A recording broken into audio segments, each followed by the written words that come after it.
સે જલ યોજનાના દાવા પોકળ સાબિત થાય તેવી સ્થિતિ સર્જાઈ। જિલ્લાના અનેક ગામો એવા છે કે જ્યાં નળ તો લગાવવામાં આવ્યા પણ નળમાં પાણી નથી।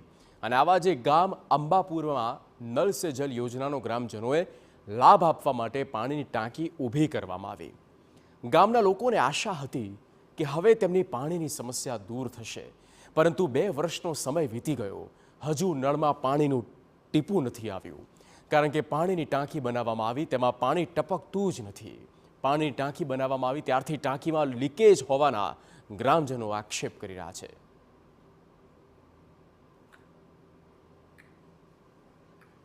મારી છે જ્યારે હોળી પછી કોઈ બોર ચાલતા નથી આંબાપુરામાં, એક બોર ચાલી રહ્યો છે બોર।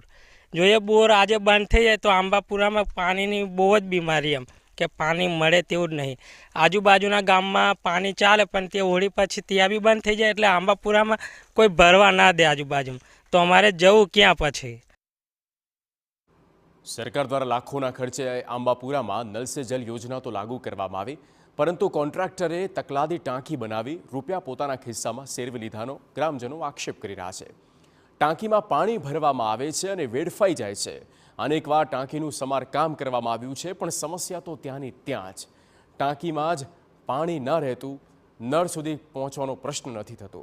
ત્યારે ગામના લોકોની રજૂઆત છે કે સમસ્યાનું કાયમી સમાધાન લાવે, જેથી નલ સે જલ યોજનાનો લાભ સાચા અર્થમાં ગામના લોકોને મળે।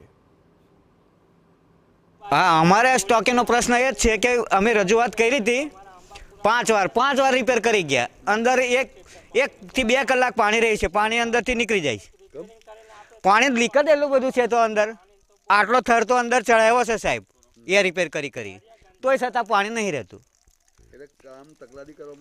हाँ, आ एने बेसकारी नवेसरथी बनावे तो सारूं, बाकी आ तो 5 વાર रिपेर कर्युं तो कोई एनो कोई रिजल्ट आवतुं ज नथी। आ पाणी तमे जोवो छे